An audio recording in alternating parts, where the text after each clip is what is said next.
Good time of day, guys. My name is Godzi, and welcome back to another episode of Wonderful Everyday.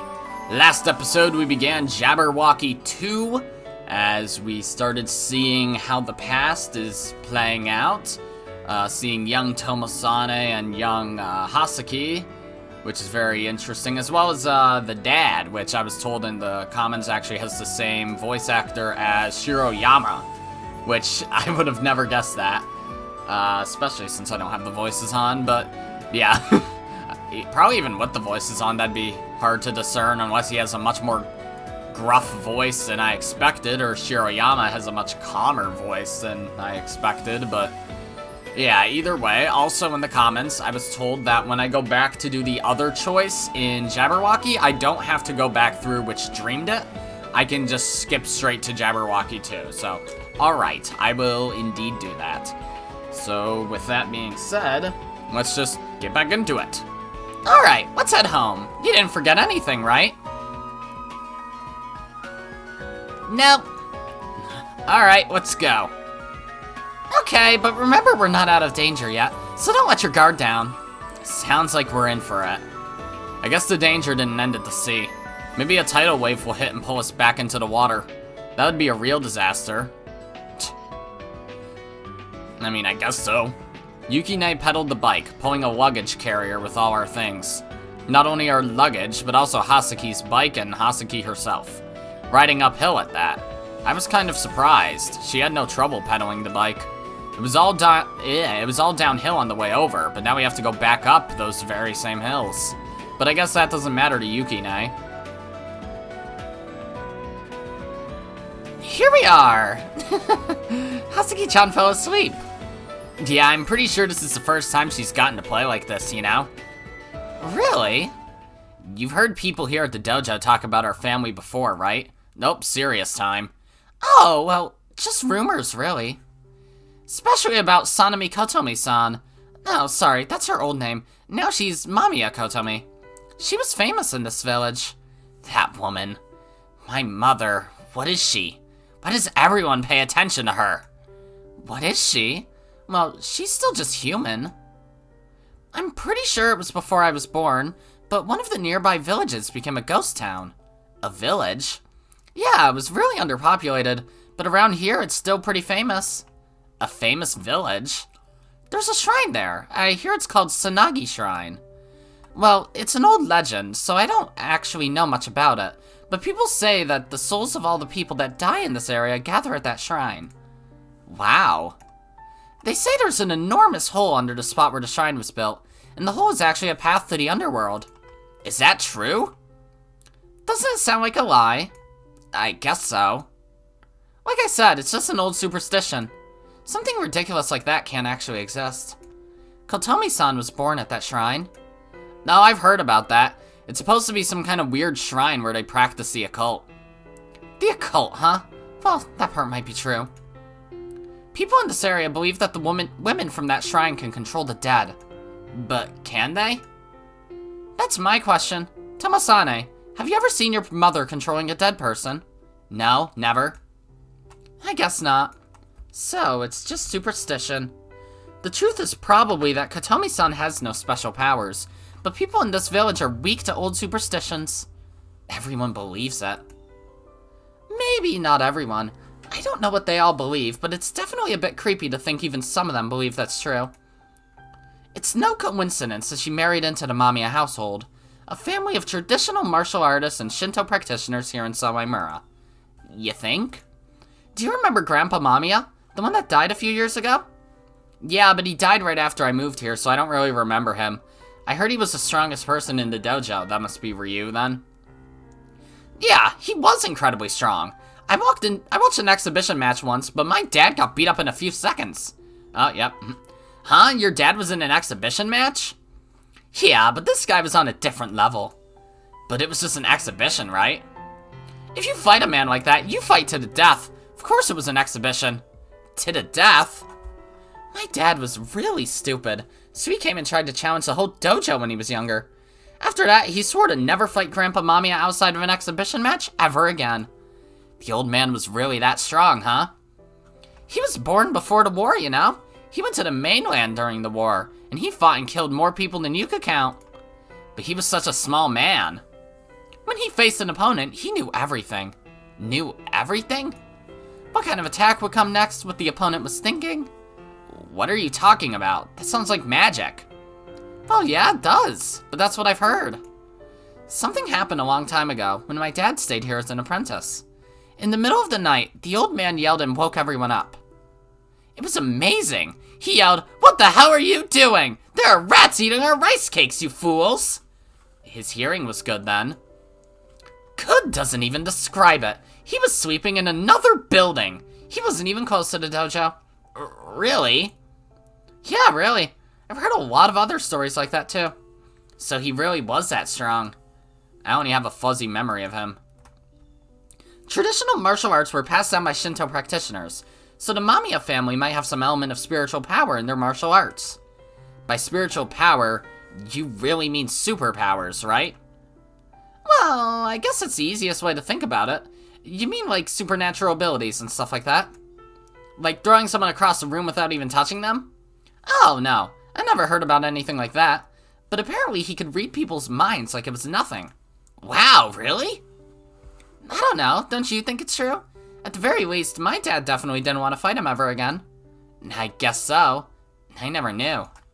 And in the neighboring village, there was a priestess from Sanagi Shrine, with the blood of Sanemi.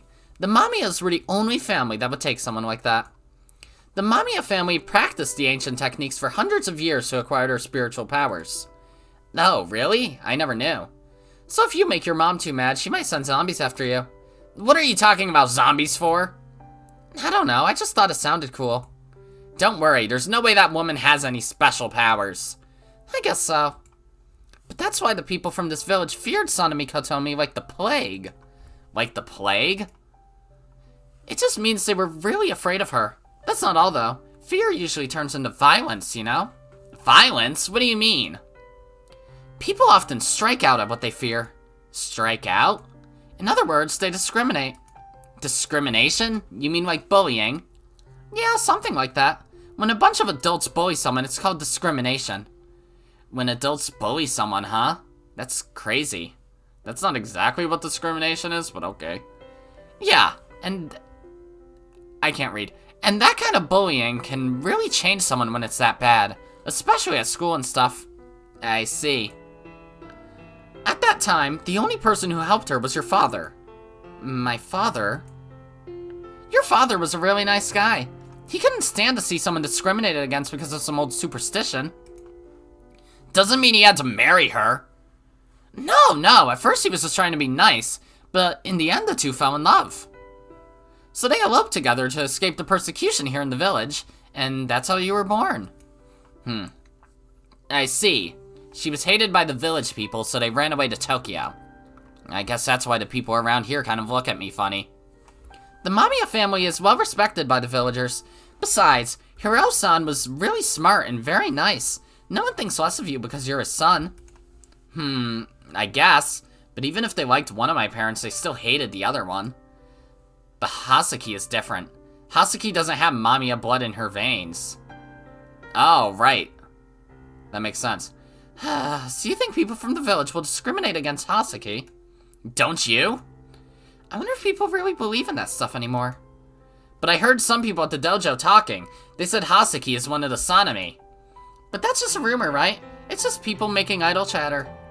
I can still tell they have different feelings toward Hasaki, though. Jeez, okay, I can't deny that. Even if it's just an old superstition, some of the people in this village still haven't caught up with the times. There aren't very many houses with cable television, and it takes over an hour to bike to the next village if I want to play at the community center. If you don't have cable television, you can't watch Discovery or History.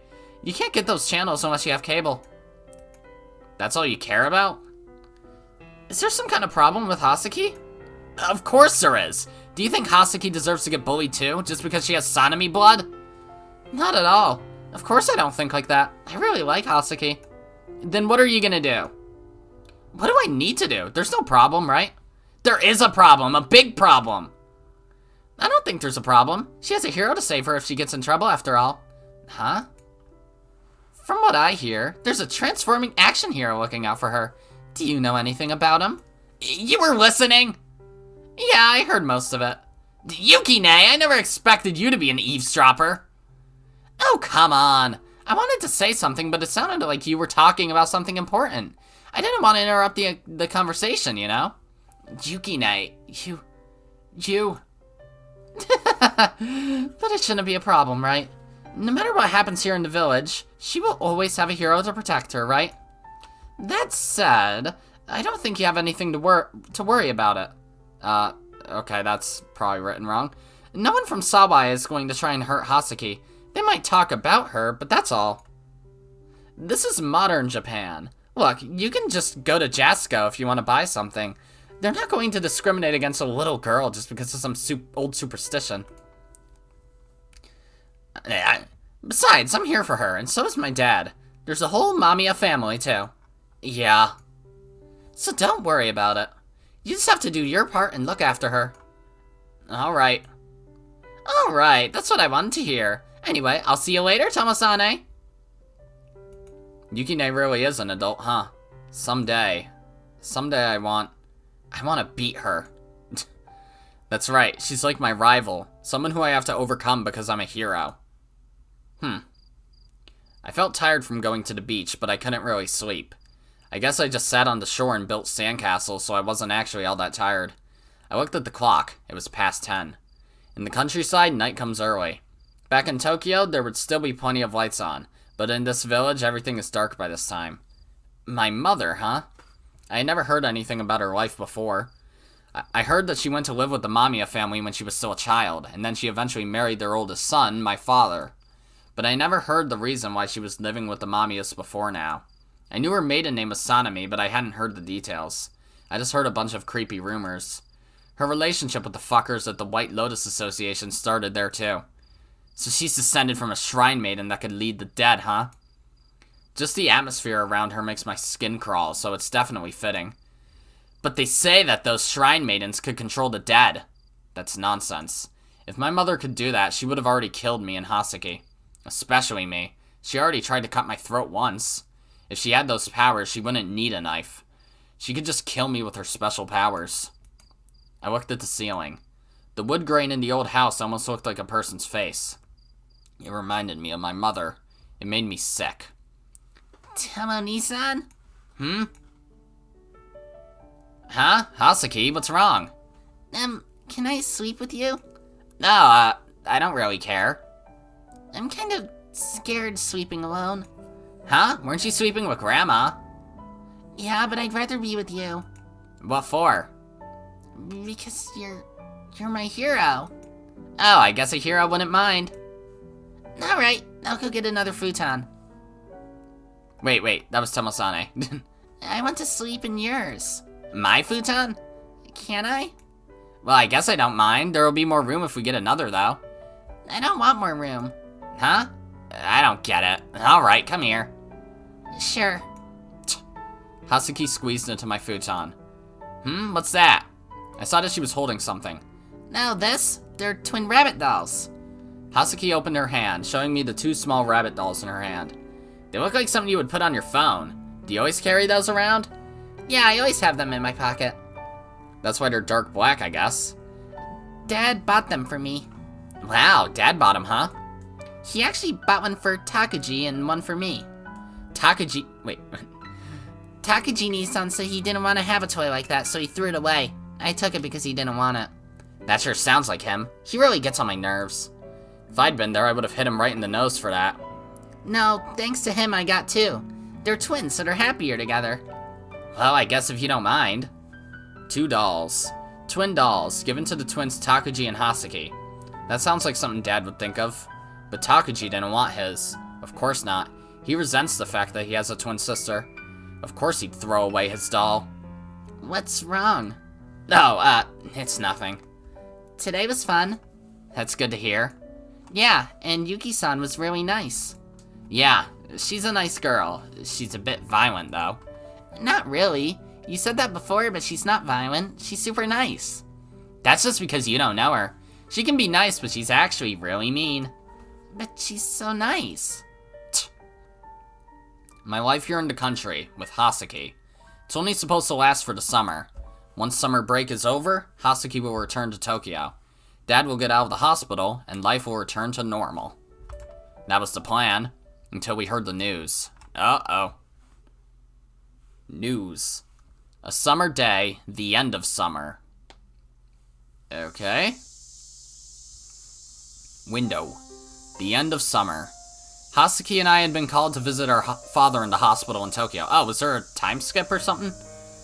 All we were told beforehand was that he was going in for a routine checkup. But when we got there, we were greeted by the sight of him wasting away, hooked up to tubes and strange medical devices. Hasaki was reduced to simply clutching his hand, bawling her eyes out all the while. I couldn't do anything more than simply stand and watch, dog bark. Takuji and his mother stood off to the side, their faces little more than expressionless masks. Oh. Outside, summer was drawing to a close, the sun quietly blazing away as it prepared for autumn. Inside, our father quietly drew his last breath. I couldn't help but wonder, did he know things were going to end up like this? Maybe that was why he sent Hasaki to live with us in the first place. Not long thereafter, they read us his will. I was still young at the time, and moreover, still numb from what had just happened. All of the technical stuff they told us about dividing up his estate or whatever just went in one ear and out the other. But one thing came through loud and clear. Tomosane, I want you to take care of Hasaki. That was the last message I received from my father. I found myself staring out of the window, gazing at the fading summer scenery. The blazing sun gave no indication that autumn would soon be upon us. A distant wall of rain clouds caught my eye as I idly scanned through the landscape. Those clouds were probably raining down on a fertile field. There were probably more things to be worrying about as I sat there in that cold room, my father's motionless body lying in front of my eyes, but for the life of me, none of them came to mind.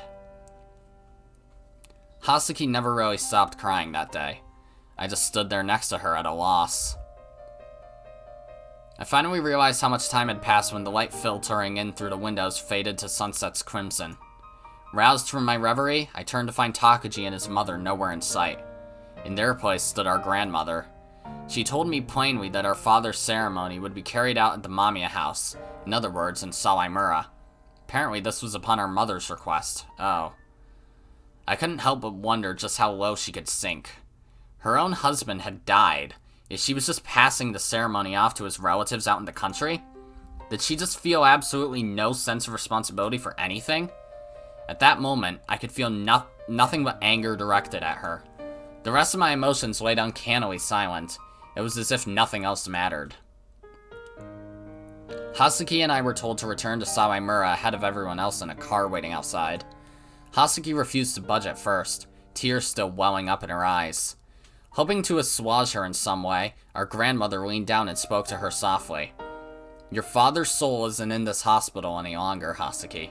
He's going to travel back home to Sawaimura with you two. I'm sure he can't wait to get back. Be a good girl and head on home so he can leave too, okay? Hasaki seemed to accept it after that. As for me, well, regardless of where our father's soul had gone, I didn't think he'd be returning to Sawaimura with us. I just refused to believe that. This time our grandmother leaned in toward me. She spoke to me in the same tone she'd used with Hasaki. One day you'll understand, Tomosane.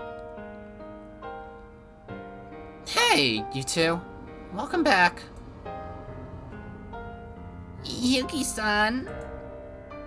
No. Daddy's. Hasaki buried herself in Yuki-ne's chest, tears streaming down her face. I just stood and watched. Yuki-ne cast me a gentle smile as she rubbed Hasaki on the head. As soon as I caught sight of that smile, I just couldn't fight it back any longer. I couldn't make out anything but my own sobs. I must have been weeping pathetically, but all I could hear at the time was my own gasping. I buried myself in Yuki-ne's arms and gave myself over to the tidal wave of emotion rushing through me. Just a moment ago, I hadn't felt anything but anger toward my mother, but right then it felt like my heart was about to break from grief. I simply cried. Yuki-ne said nothing. She just held us tight. I gave up trying to think about what was happening. I simply cried.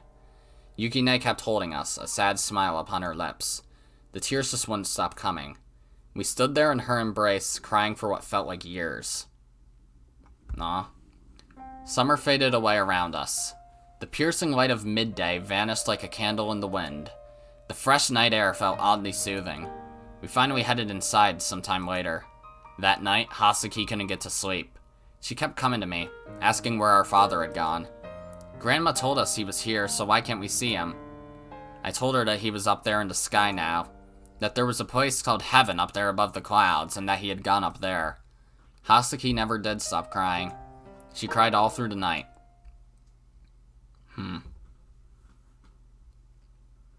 A summer day beyond the sunflowers. Okay. I finished the Tamagushi offering, a ritual offering performed during the overnight vigil in the Shinto tradition. Then I noticed for the first time that Hasaki wasn't there. Hey, Yukine? What's up? Have you seen Hasaki? Huh? Wasn't she with you? I'm pretty sure she was here, but after I offered the Tamagushi, she was gone. Maybe she's in the bathroom. I already checked the bathroom in the house, but she wasn't there. Where the heck is she? Uh-oh. Yukine quickly ran off to search around the house. I searched the area around the house too, looking in every place I could think of. Find her? No, I didn't. I asked some other people too. Oh! Wow! What's up? Tomosane, did you say Hasaki-chan is gone? Master, she's not in the house. I even checked the cupboards and drawers. We searched around the house too, but she's not around here. So it actually says Minakami instead of Master. That's interesting. Why would she run off at this time? I don't know. I think she was here before I offered the Tamaguchi, but then when I turned around, she was gone.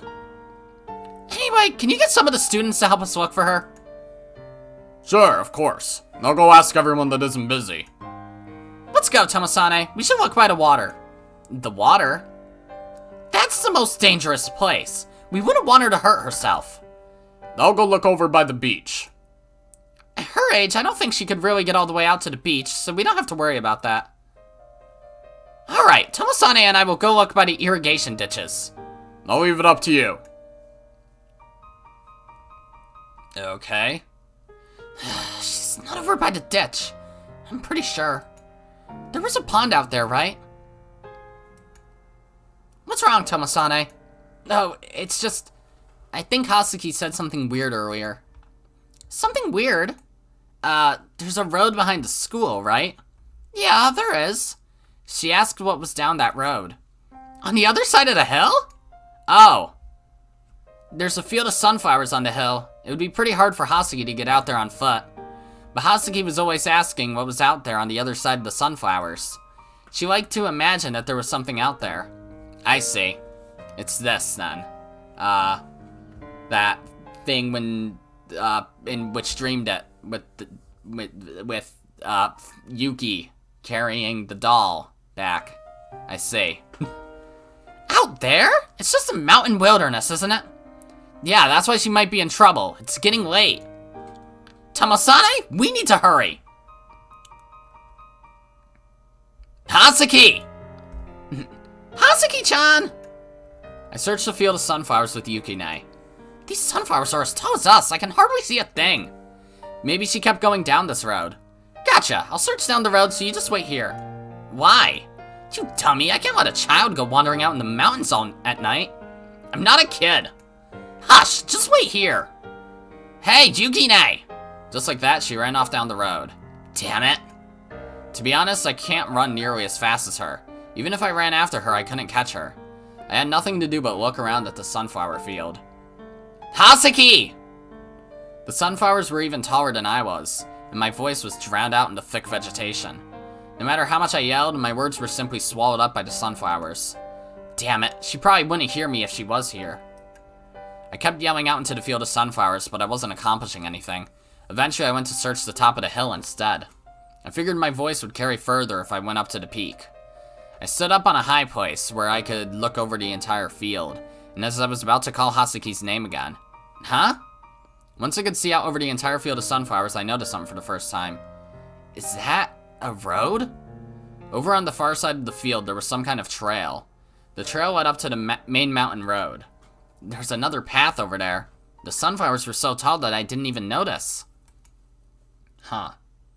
Yukine told me to wait, but I couldn't keep that promise. There was another road that Yuki and I didn't go down. It was possible that Hasaki actually went down this road.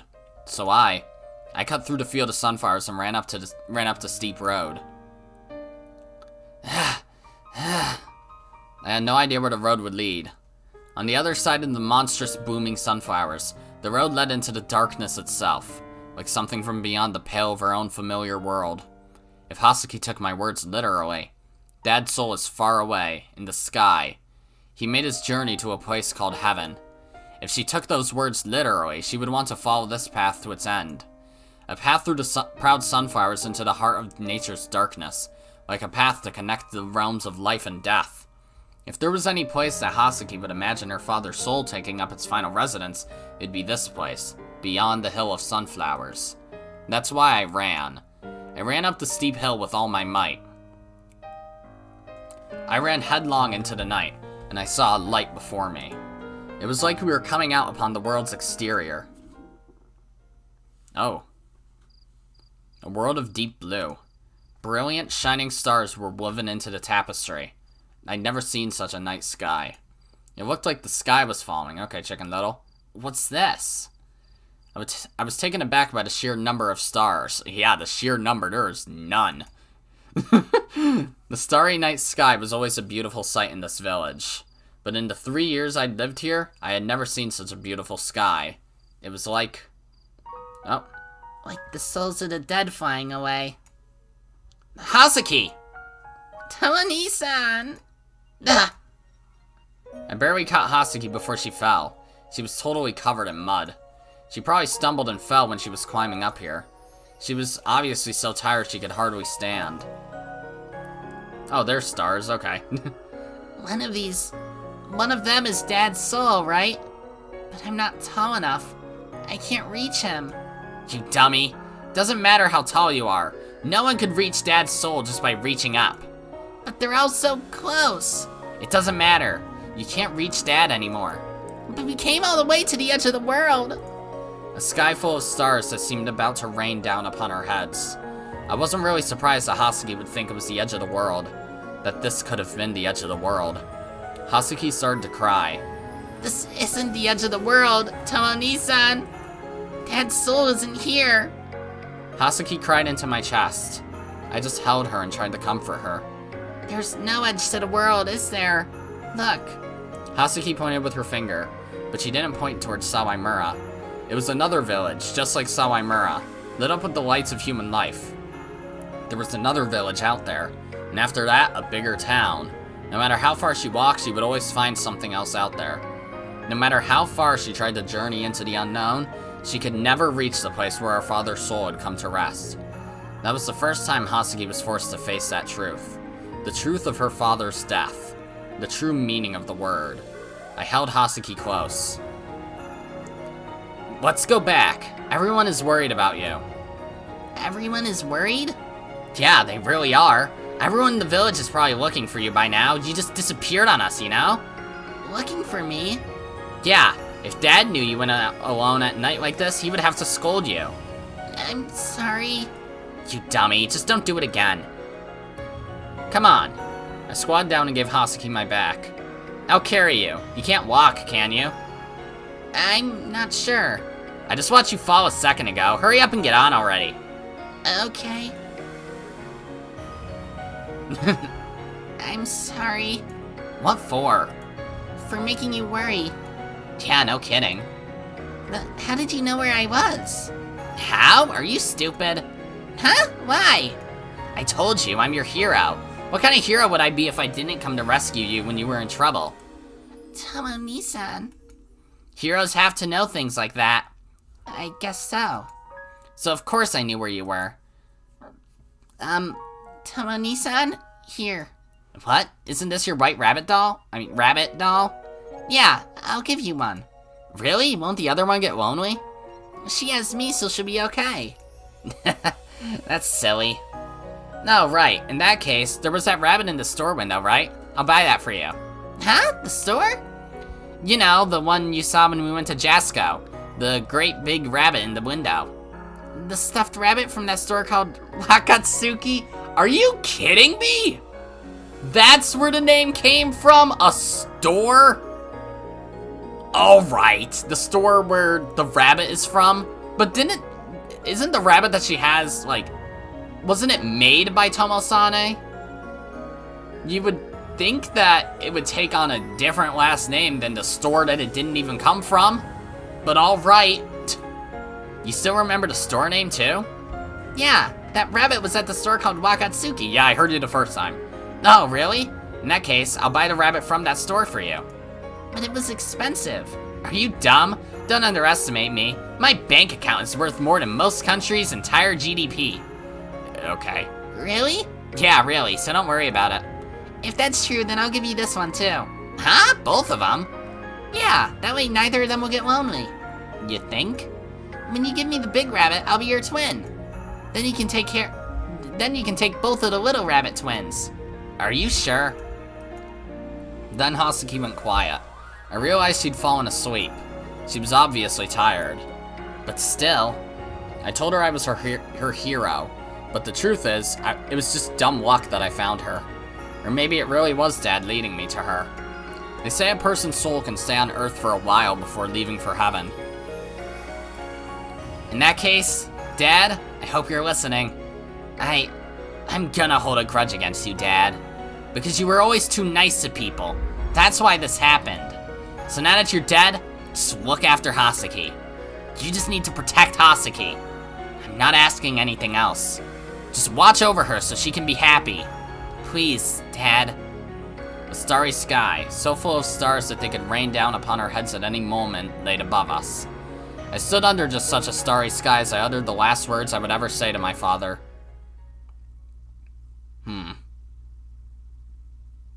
A summer day, changing seasons. Okay. There was a problem with the doll I told Hasaki I would buy for her. Even with my savings that dwarf most countries' entire GDP, it was too expensive. I decided to make one myself, and I asked Yukine for help. I went to the store over and over to take pictures, and the two of us analyzed how it was made. Yukine and I tried several times to create a rabbit, but it always turned out looking more like a squid or octopus. Nevertheless, we kept trying to make a good rabbit. When the seasons started to change, the autumn paints the trees with beautiful shades of red and orange. Yukine, Hasaki, and I walked through the falling leaves. Hasaki still didn't know much about the countryside, so she was stunned when she saw the leaves. To me and Yukine, it was completely normal, but it was a brand new experience for Hasaki. Hasaki gasped as she looked up at the fiery colors in the trees. Her face was kind of funny. When winter came, Sawamura was closed off by snow. Winter isn't really that long, but compared to Tokyo, an unbelievable amount of snow falls every year. I played with Hasaki in the snow more times than I could count. By then, Hasaki had some friends too. I played with her and her friends in the snow. We had snowball fights, we built snowmen, we even built igloos in the snow. Hasaki thought that igloos only existed in storybooks, so she was happier than I'd ever seen her when we built a real one. Hasaki's blustery red face stood in contrast to the world of white that surrounded us as we played in the snow. I had never seen Hasaki smile so much before. That's when I knew that I was really glad that Hasaki had come to the village. There were no weird prophecies to worry about here. That weird woman we call our mother, and Takuji too. They couldn't bully her out here. Hasaki laughed in the snow. As she played in the snow, her cheeks were bright red from the cold. The garish decorations that would mark Christmas in Tokyo were almost completely absent in this village. The shopping center in the next town over was pretty heavily decorated, but there was nothing special happening in Sawamura, Dogbark. This year, Hasaki spent the New Year with the Mamiyas. Unlike Christmas, New Year's was a lavish event with the Mamiyas. It's a Shinto holiday as well, so that shouldn't be surprising. I got a New Year's gift from Yukine. There was only 5 yen inside. I was going to get mad at her for that, but then I saw that Hasaki got 10,000 yen in hers. Oh wow. Yukine laughed and said, "Your brother can help you spend it." Yukine said she had plenty of money since she had been working part-time in the next town over. But I couldn't really believe that a student like Yukine would have plenty of money. I was thankful regardless. Then Yukine said something else. I do have to act like a big sister on occasion. Yukine smirked after saying that. What are you talking about? You've always been like a big sister to me. Yukine was always like a big sister watching out for us. Then the seasons changed again. Wow, big time skip. I guess not a lot really happens over this course of time so far. Spring came. We kept making rabbits, and by this time we had quite a few failed creations. The white ears and paws we tried to put on each rabbit ended up looking more like tentacles on a squid. We came back to that store so many times that the old lady who owned the shop gave us the measurements for the rabbit doll, and she even gave us a stand for a doll to sit on. Then after so many prototypes, we finally finished a doll that looked like a real rabbit. Before I knew it, fall and winter had already turned into spring. By the time I could give her the rabbit doll, Hasaki had grown accustomed to life in Sawamura. As it turned out, no one bullied her while she was here. Hasaki even had lots of good friends. Her life here was happy. A spring snowfall. The season of falling cherry blossoms. Hasaki and I both advanced a grade in school. Yuki too, of course. And a new year was about to start. Or so we thought. Oh? Just before summer, I remember the events of that day. The first day Hasaki came to this village. The last day I saw my father smile. That summer day. The sun was stronger than ever, blazing down on the land. Only a year had passed, but it felt like we'd been together for a very long time. I lived with Hasaki as the various seasons passed, and then summer came around again. Sawamura was covered in greenery, and the sky was blue, and the sun shone upon it. Sunflowers raised their proud heads on that hill once again.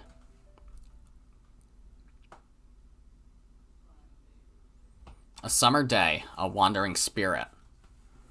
Okay. The end of summer. Even then, the sun still blazed high in the sky. Jesus Christ, how much time is gonna pass? Cumulonimbus still floated high in the blue sky. Those clouds no doubt rained down on a parched field out there. That's a hard sentence to say. The end of the season. The same day that Dad died had come again. A year later, it was still a sad day. We had a lot of fun times, but Hasaki still cried on the night before the anniversary of his death. It'd been a long time since Hasaki had cried. Maybe it'd been a whole year. 1 year since that day. I kept thinking about that day. Then something happened to destroy it all. On the anniversary of his death, that woman appeared, even though she hadn't come to the funeral. Uh-oh. Takuji and her mother had come to Sawai. Oh, God. Why are you here? Oh, jeez. Creepy mode. Okay. So we're finally gonna see what the real Takuji looks like? I'm hoping? Well, I don't see why we wouldn't. She just looked at me. Oh? Okay.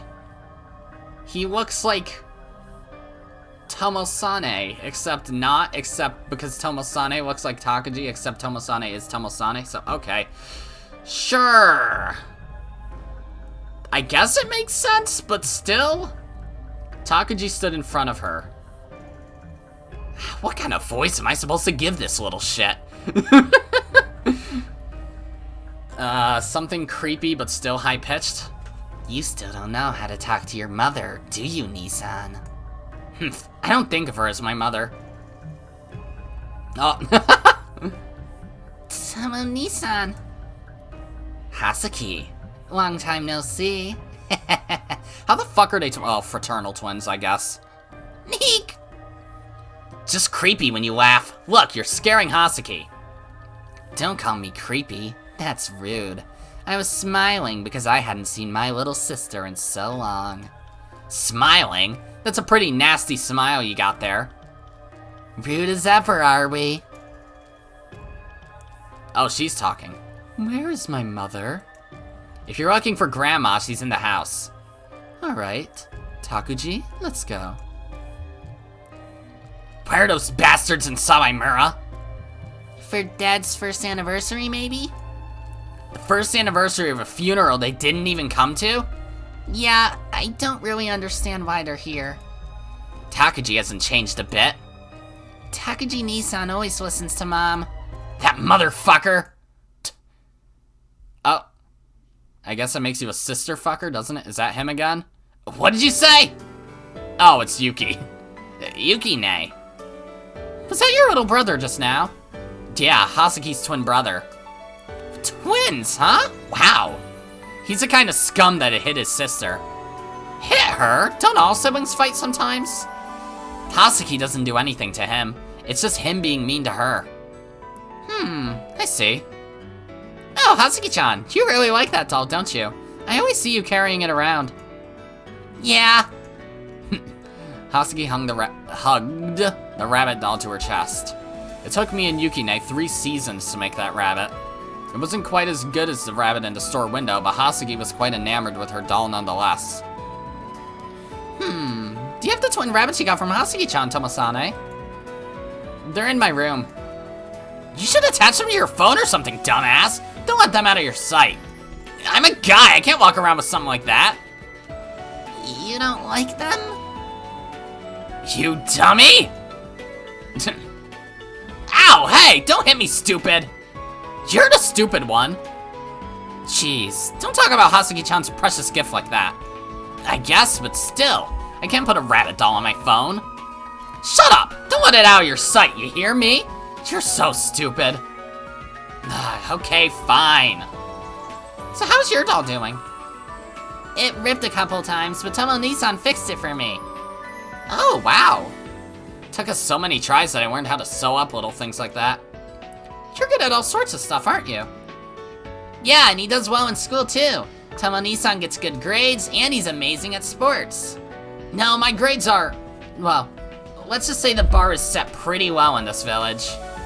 But I heard your grades were good in Tokyo, too. Well, I did study because I didn't want to lose to that jerk Takuji. You really don't like your little brother. It's more than that, I can't let him beat me at anything.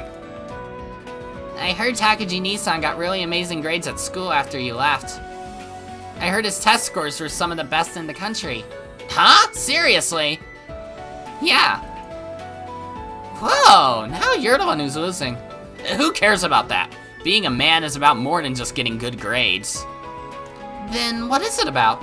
Men should be able to fight. Are you an idiot? Anyway, if Takuji comes, make sure you yell for me right away. Oh, okay. Who knows what he's up to? Apparently murder. Yukine's expression was conflicted. She probably wanted to say that siblings should get along, but Yukine also understood that her family situation wasn't quite that simple. So she looked troubled, but she couldn't say anything. Oh, if it isn't you, Nissan, that's probably Takuji. Yep, hi. What are you two here for? What are we here for? Naturally, we're here for the anniversary of my beloved father's death. What are you babbling about? You guys didn't even come to his funeral. That's because Mother was too bereaved to come. She loved Father very dearly, you know. Loved him? Are you stupid? If she loved him, why did she betray him? Mother betrayed Father? That's only the fact that Hasaki and I were born. Don't you understand that? What? Because Hasaki and I aren't Mamiya children. Half is Mother's blood, and the other half is from the pastor of the White Lotus Association. Even a child like me can understand what that means. The stork didn't bring us, and we weren't found in the vegetable patch. Cause and effect. You would call the cause a betrayal, right? But if you call that a betrayal, then what of me and Hasaki? The children that were born as the effect. You're just spouting nonsense. He's trying to get a gotcha that's just like, you must hate Hasaki then, don't you?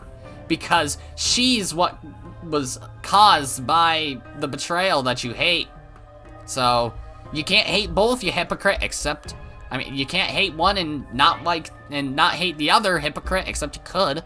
And this kid's just a little shithead. It's not nonsense, it's merely reality. If you want to call Mother a traitor, then you should call Hasaki the same thing. I fucking called it.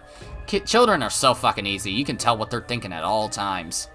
Why would I do that? Hasaki didn't do anything wrong. Who would call her a traitor?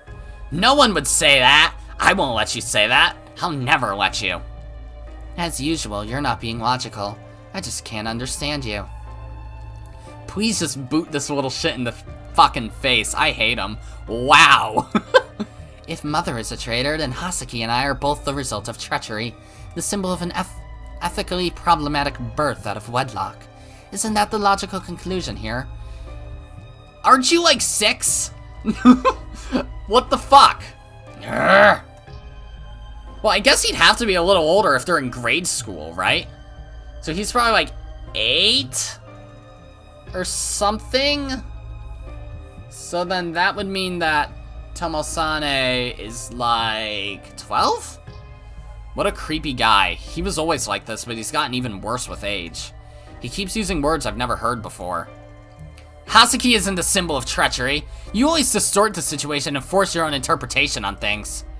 That woman who betrayed Dad and slept with another man is a traitor. That alone is the truth. That's not Hasaki's fault. There's no way any of that is Hasaki's fault. No matter what you say, Hasaki isn't the one who sinned. Why do you want to protect I can't read. Why do you want to protect Hasaki so much? Because she's my little sister, obviously. Even though she has the blood of a traitor and an adulterer? Her blood doesn't matter. Who cares about a traitor's blood? An adulterer's blood? Are you stupid? Hasaki is my little sister and that's all there is to it. I thought you were a bit smarter than that. That argument doesn't hold water. I don't feel like having any argument with someone like you to begin with. Why is that? If Hasaki is your little sister, then I'm your little brother, aren't I? Yeah, that's right. There was a time when I thought I could believe that, but I refused to recognize a brother that would hope for Hasaki's death. That again. When did I hope for Hasaki's death? You always have! You both wanted Hasaki to disappear. You thought it would be perfect if Hasaki would just disappear from this world. I've heard you both say that more times than I can count. That's a misunderstanding. That wasn't a misunderstanding at all. You guys still believe in that silly prophecy, don't you? Silly, is it? You must be talking about the White Lotus Association pastor's prophecy, right? Yeah, you and that woman still believe in it. That's why you hate Hasaki. That's not true. I don't hate Hasaki at all. Don't play dumb, Takuji. Alright. I'll admit that in the past I occasionally had some thoughts like that. That doesn't mean that I still hate Hasaki. To me, Hasaki is a precious little sister. Precious? The only precious thing to you is the Savior's blood heritage, isn't it? The White Lotus Association's prophecy. Do you really think we still believe in that? That's exactly what I think. That's all in the past. Mother has already withdrawn from the White Lotus Association, you know? Can you just believe me and Mother after all this time? I'm sure that's what our father would have wanted too. Sad. I guess that really is what Dad would have wanted. Okay, sorry for laughing, but I can't really take seriously any scene where it like pans to the sky, shows us like they fade in slightly with a like 50% opacity and they're smiling or they give a thumbs up or something because of that bit from the Wonderful 101 where Wonder Green gets knocked into the sky and just that happens. He fades into the sky, gives a thumbs up, and I'm sorry. But yeah, let's continue. Let's not think about stupid fat French kids. He wanted us to live together as a family, not keep hating each other. But anyway, if you do anything to Hasaki, I'll be coming after you. You'd better tell that woman too. You call her that woman? You always say such horrible things to Mother. Why don't you stop talking like that? No matter what you say to me, I won't forgive that woman. No matter what the reason was, the fact that she betrayed me and Dad won't change. I haven't seen you in a while, and now I'm just disappointed, Nissan. What? You're just a child. Everything you're saying is so immature. What did you call me, Takuji? Oh, right. I guess you've gotten pretty strong. Yeah, I have. You were always pretty strong, but this time it won't go the same way. Quit bluffing. If you want to fight, then I'll take you on. Come at me already. No thanks. I don't know what you're thinking. I'm no good at fighting. What was that? I'm not going to be a child forever. Well, you're gonna die though, so I guess. I'm not going to worry about things I can't beat you at, especially if they're worthless things. Worthless, huh? Oh, sorry. Don't misunderstand me. I'm just saying that I don't want to fight you. That's all. I just don't want to fight someone I can't beat is all. Takuji made that creepy laugh again. Even though his face was laughing, his eyes looked completely different. The anniversary ceremony ended before the sun went down. I tried to help with the cleanup, but Yuki stopped me. Don't worry about that. The students from the dojo will take care of it. More importantly... Then Yuki took my hand. Hasaki was still holding on to my other hand. The sun was already setting as the three of us hit the road. As the curtain of night fell, Hasaki, Yukine, and I walked up that same hill. No matter how many times I see them, these sunflowers are really amazing. Yeah, it's pretty impressive seeing so many of them together. It's actually kind of creepy in a way. That's not true. The sunflowers are really pretty. Do you like sunflowers, Hasaki-chan? Yeah, what about you? Me, huh? Well, I guess I like them as much as most people. Well, I really like them a lot. Hey, don't run! You're gonna trip like last year. Don't worry so much. It's not like she can see... It's not like she can see all the sunflowers whenever she wants. Let her have some fun. Well, that's true. And Hasaki-chan has gotten a lot bigger since last year. She won't fall like she did before. Yeah. Hasaki really had changed in the last year.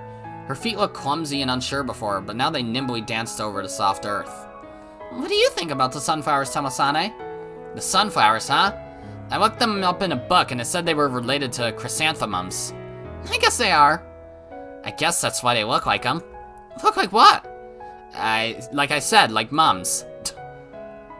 Really? Don't you think they're way too big? Yeah, their size and shape is different, but sunflowers and mums still look pretty similar. What's similar about them? They're awfully gloomy. I guess so. Yukine looked up at the sunflowers again, as if she was convinced by my answer. You know how they say that blooming sunflowers turn to face the sun, right? If they turn to face the sun, doesn't that make them like a symbol of brightness? Blooming sunflowers don't turn to face the sun. Huh? Really? Yeah, sunflowers start to chase the sun before they bloom. Once they actually bloom, they stop chasing after the sun. Is that true? Wow, I didn't know that. That's another reason why they're just gloomy. Why is that? Well, there probably aren't very many people who would say that sunflowers are gloomy, but to me, these flowers look like... To me, they're more like...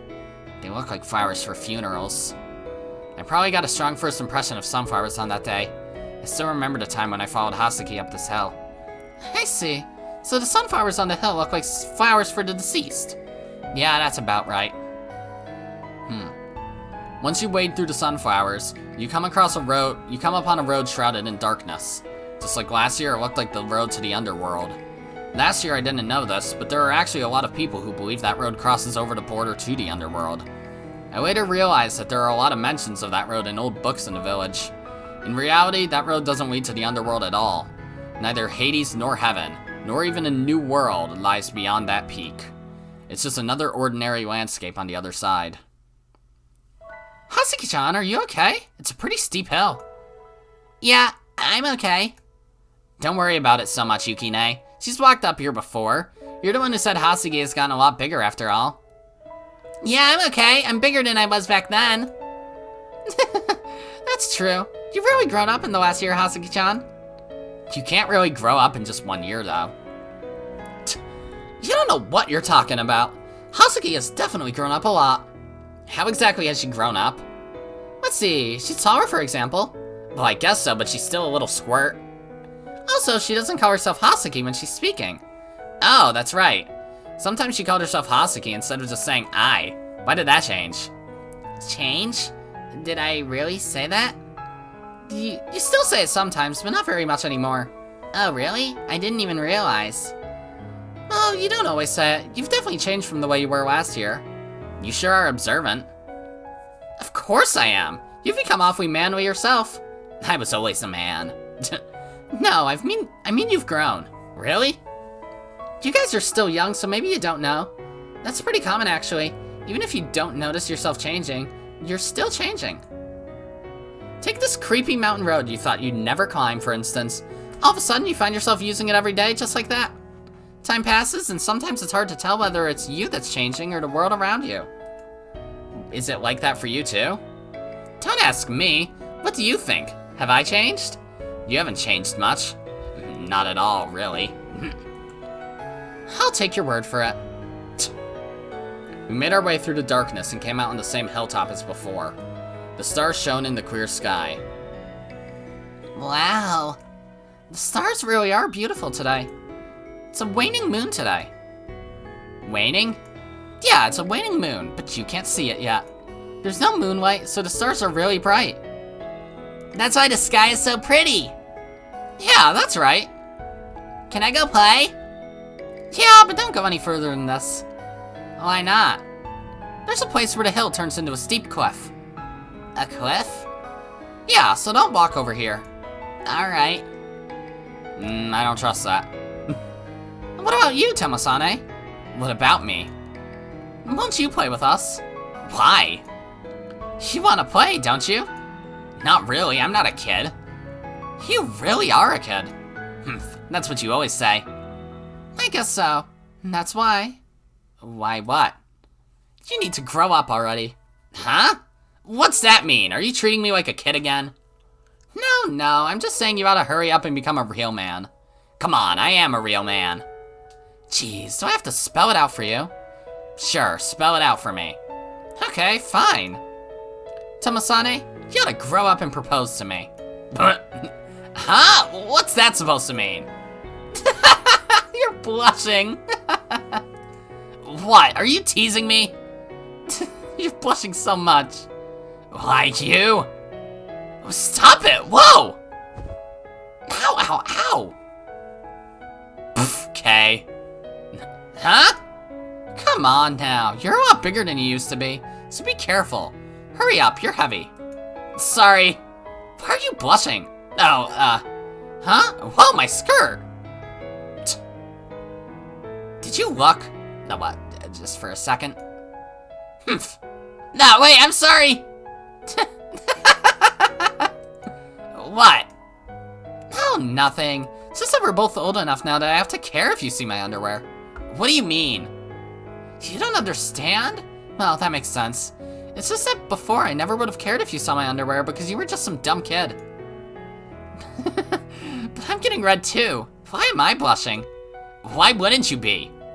I guess it's not that weird, yeah. Yukine kept on laughing loudly.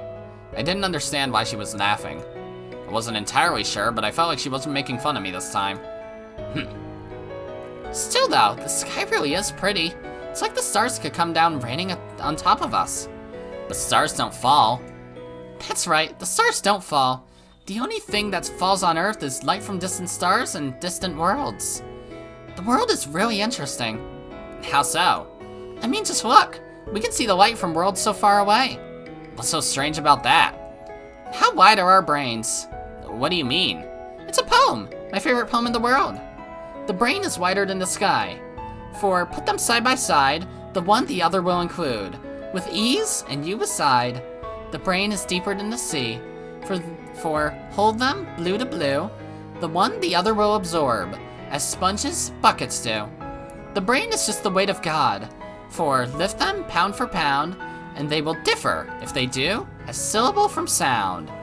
As syllable from sound. I feel like that poem's been recited earlier in this game, but I can't remember when.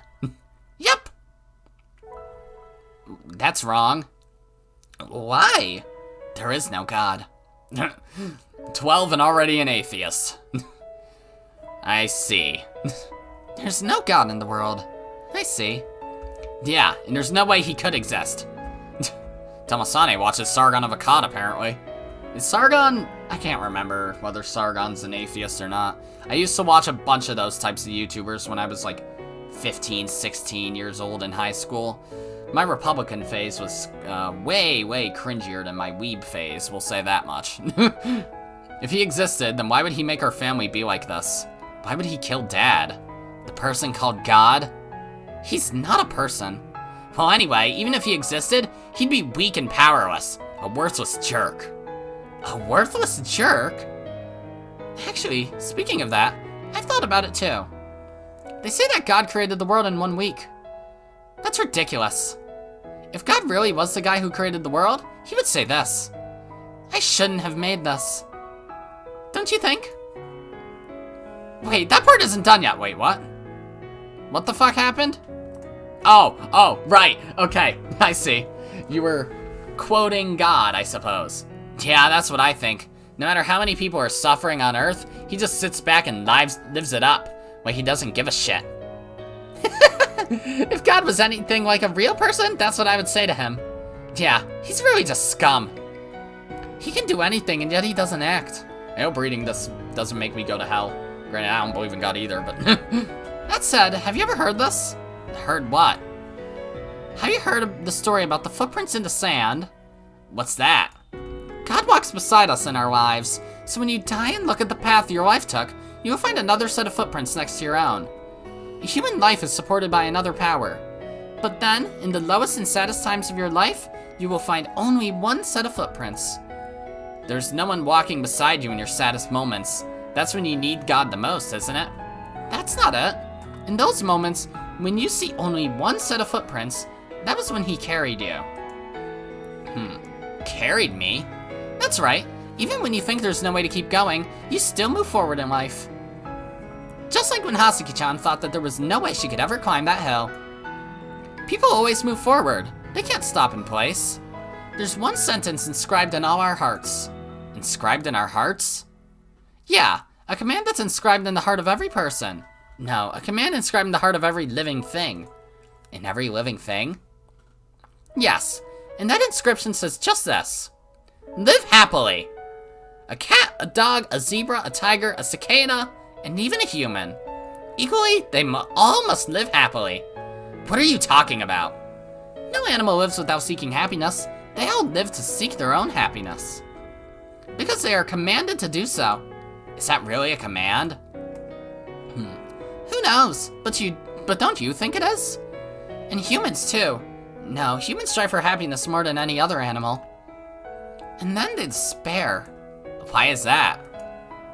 You can't despair until you've hoped for happiness. It's the same reason why animals don't experience despair.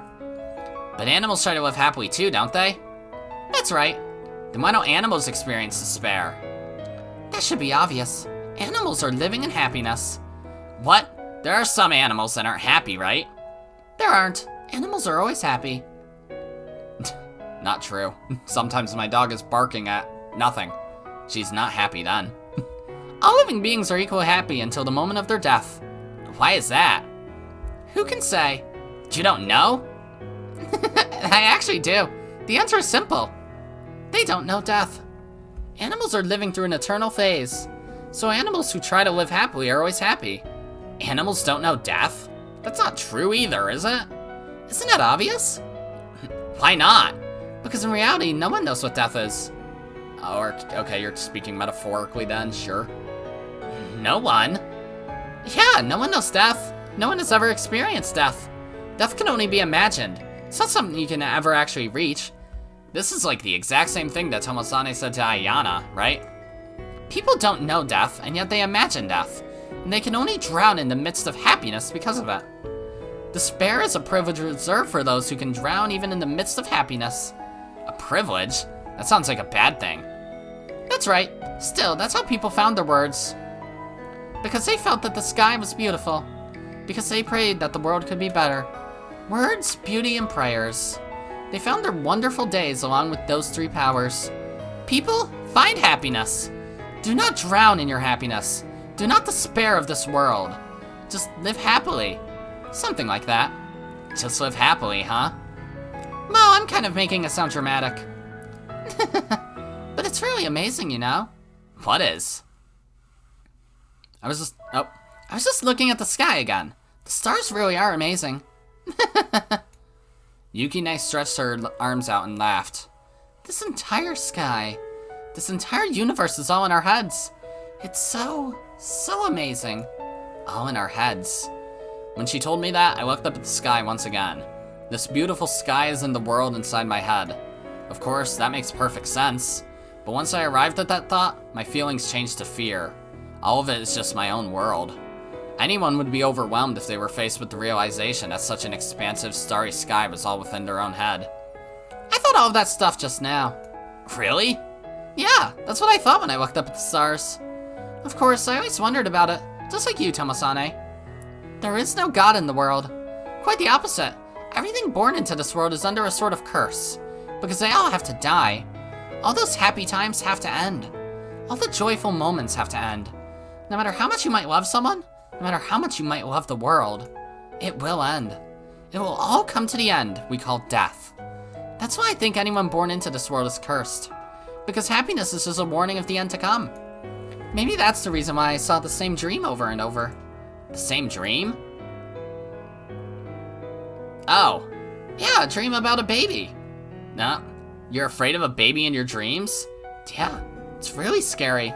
Such a scary dream that I wake up crying. There's a newborn baby. I don't know who the mother is. No, maybe I'm the one who gave birth to this baby. So I was happy. Happy? Yeah, I was really happy. And then that baby cries. Wah, wah, like that. I'm happy, so I smile and laugh along with everyone else in the room. That's a blessing on the baby. A blessing on life. I'm simply happy. I'm thankful that the baby made it safely into the world. So the world is full of blessings on life. But then I realize, oh, that's not quite right. At that moment, I'm the only one who feels fear. I'm surrounded by smiling faces, and I'm the only one who feels fear. Yeah, this is like the exact same stuff that Tomosane told Ayana. Because I realized something. I realized that the child is cursing the world. He's cursing the fact that he was born.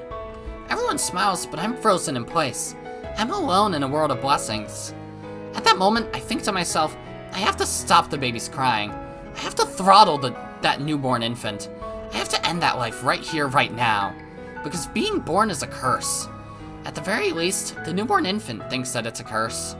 So in order to end that cursed life, I have to. But of course, I can't do it. I can't put my hands around the crying infant's neck and strangle him. Why can't I do it?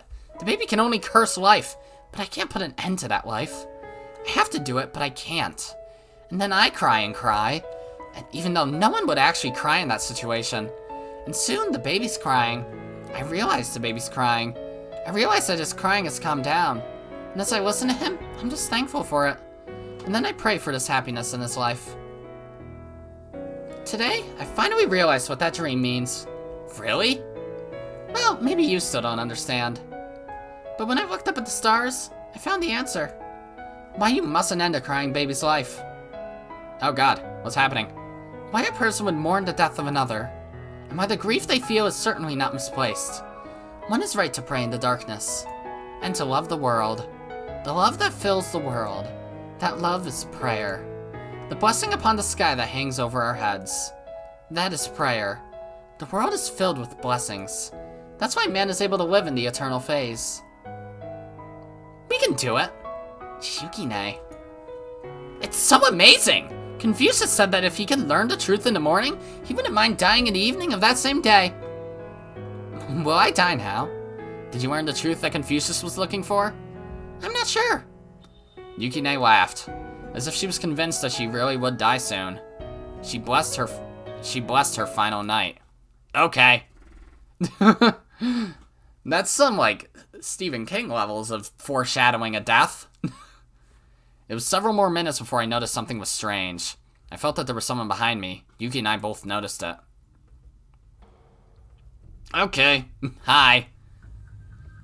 Alright, I'm gonna end this episode here, because I feel like this is a decent enough stopping point. So, yeah, this is a really interesting chapter. Very, very interesting. I'm scared to see what's going to happen, but also kind of excited, so yeah. I don't know how long this chapter is really supposed to be, but either way, we'll continue it next episode. So that's going to be it for this episode. If you liked it, then be sure to press the like button, and if you didn't like it, then fuck you too. Remember to subscribe, follow me on Twitter, and hit that notification bell to stay up to date on all my videos and stuff. And as always, my name is Godzi, and I will see you all next time. Goodbye.